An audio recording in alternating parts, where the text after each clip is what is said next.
Bharatiya Janata party अपने से बागी हो चुके लोगों को मनाने में और मना ही लेने में खासा सफल हो रही हैं।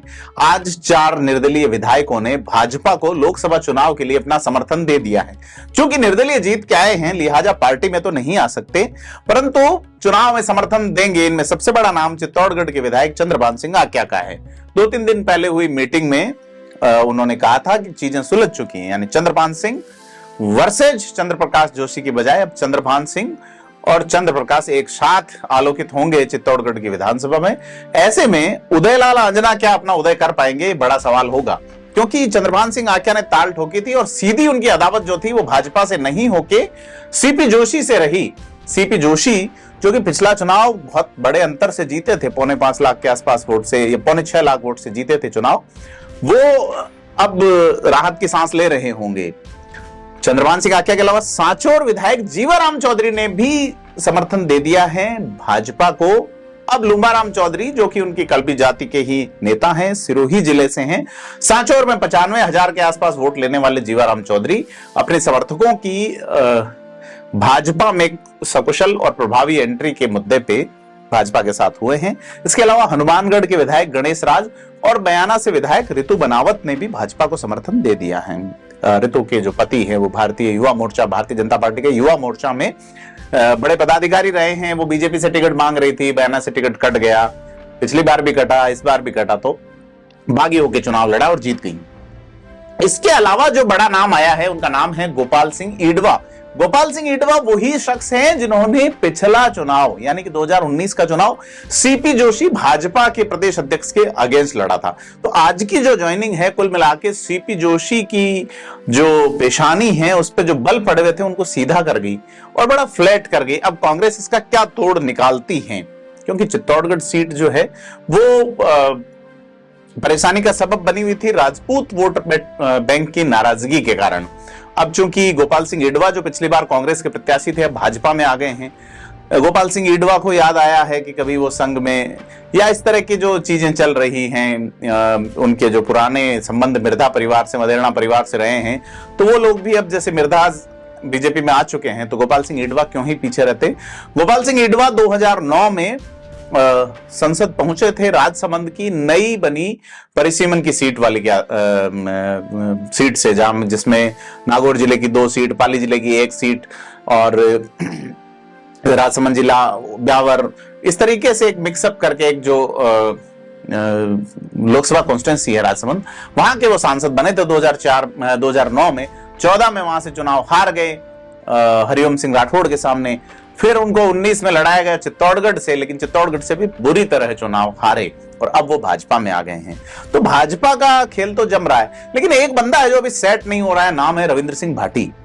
क्या रविंद्र सिंह भाटी भी इन्हीं विधायकों की राह पे चल के भाजपा का कमल थामेंगे, या जनता के लिए, जनता के द्वारा और जनता का शासन मुकम्मल करने की जो उनकी दौड़ है, जो शिव में शुरू हुई थी, वो दौड़ फैल के बाकी 7 विधानसभा क्षेत्रों में यानी बाड़मेर, जैसलमेर के लोकसभा क्षेत्र में जाएगी या नहीं, देखने वाली बात होगी। क्योंकि रविंद्र सिंह भाटी अभी भी कह रहे हैं चीजें बैठी नहीं है। सीएम ने पहली बार बुलाया तो उन्होंने कहा घर वालों से और समर्थकों से पूछ के बताऊंगा। दूसरे ही दिन जोधपुर में बुला लिया, उठा के वो हवाई यात्रा पे ले गए उदयपुर के लिए।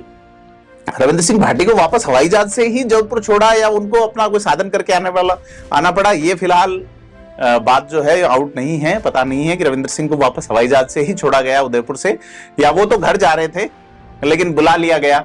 बात बैठ नहीं पाई है, तो भाजपा पुरजोर कोशिश में, क्योंकि ज्यादातर जो रोड़े थे उनको भाजपा ने सेट कर लिया है। मसलन कि अब बाड़मेर जैसलमेर में चीज फंसी हुई है केंद्रीय मंत्री कैलाश चौधरी के लिए।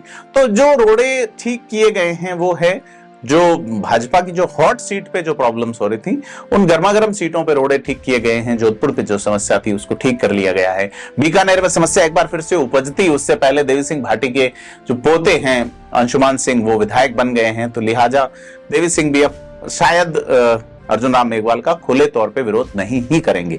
हालांकि देवी सिंह भाटी समाजवादी नेता रहे हैं, समाजवादी अंदाज रहा है उनका चंद्रशेखर के जमाने वाला। भाटी कब क्या कर जाए, तो ये भाटित्व जो है ये भाजपा पे भारी नहीं पड़ जाए कि रविंद्र भाटी अगर नहीं मानते हैं तो जैसलमेर बाड़मेर विधानसभा सीट भी थोड़ी और ज्यादा हॉट हो जाएगी, क्योंकि गर्मी में चुनाव है।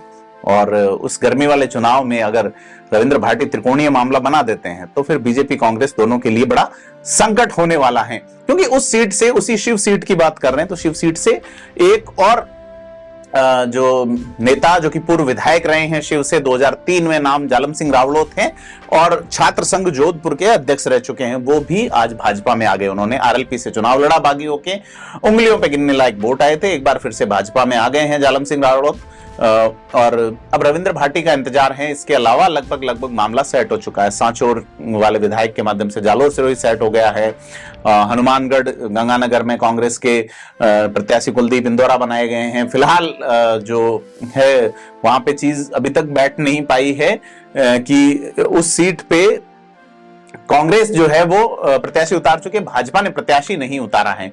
तो भाजपा कार्यालय में आज प्रदेश अध्यक्ष सीपी जोशी के जो अध्यक्ष बनने का 1 साल पूरा हुआ तो जश्न मनाया गया, होली का आयोजन था, ये तमाम चीजें। इसके अलावा कोटपुतली से चुनाव लड़ चुके मुकेश गोयल भी भाजपा में वापस आए हैं। बस्सी से जितेंद्र मीणा जो SC/ST प्रकोष्ठ के अध्यक्ष थे, और विकेश खोलिया, सुखवंत सिंह जो रामगढ़ सीट से लड़े थे और भाजपा वहां तीसरे नंबर पर खिसक गई थी, वहां भाजपा के प्रत्याशी जय आहूजा की जमानत जब्त हो गई थी। इसके अलावा एक और नाम, जिनका नाम दानाराम चौधरी हैं, जिनको 2018 में भाजपा ने टिकट दिया था जालोर सिरोही सीट पे, और वो इस बार टिकट कटने पे बागी होके जीवाराम की तरफ चल गए थे। तो दानाराम भी मान गए हैं, जीवाराम के साथ साथ दानाराम ने भी वापस भाजपा का दामन थाम लिया है। तो कहा जा रहा है भाजपा की ओर से जो प्रेस नोट आया उसमें कि बिना शर्त पार्टी ज्वाइन की है। खैर, भाजपा अब चुनावी राह को, अब शायद ये जो जिस पॉलिटिक्स को अपन कहते हैं अलग तरह की पॉलिटिक्स, यानी कि इनसाइडर पॉलिटिक्स पूरी हो चुकी है भाजपा की, जिसको कूटनीति कहा जाता है। तो अब जो है वो पॉलिटिक्स यानी कि फील्ड पे या ऑन ग्राउंड देखने को मिलेगी। क्योंकि कांग्रेस में अगर देखा जाए तो बड़े नेता में अशोक गहलोत ने अब फील्ड कैंपेन शुरू कर दिया है, लेकिन फील्ड कैंपेन उन्होंने फिलहाल सिर्फ और सिर्फ अपने बेटे वैभव गहलोत के लिए शुरू किया, सिरोही में सवाली तमाम चीजें। लेकिन अब देखना है कि जालोर सिरोही की सीट पे अब और किन बागियों को मनाया जाता है और कौन से बागी रहने दिए जाते हैं। शिव वाली सीट पे मामला अटका हुआ है, एक बागी जालम सिंह रावड़ोत मान गए हैं, आ गए पार्टी में, दुपट्टा पहन लिया, लेकिन क्या रविंद्र सिंह भाटी लौटेंगे, बड़ा सवाल है। आपको क्या लगता है? ऋतु बनावत का अपन जिक्र कर रहे थे, शिवसेना में चली गई थी 15 मार्च को, तो लेकिन यह साला बार्गेनिंग खेल, जो सारा बार्गेनिंग खेल नजर आता है, एक और नेता ने ज्वाइन किया जिनका नाम संजय बियानी है, जो कि आम आदमी पार्टी से विद्याधर नगर से चुनाव लड़े थे, जमानत जब्त हुई थी, जो कोषाध्यक्ष थे।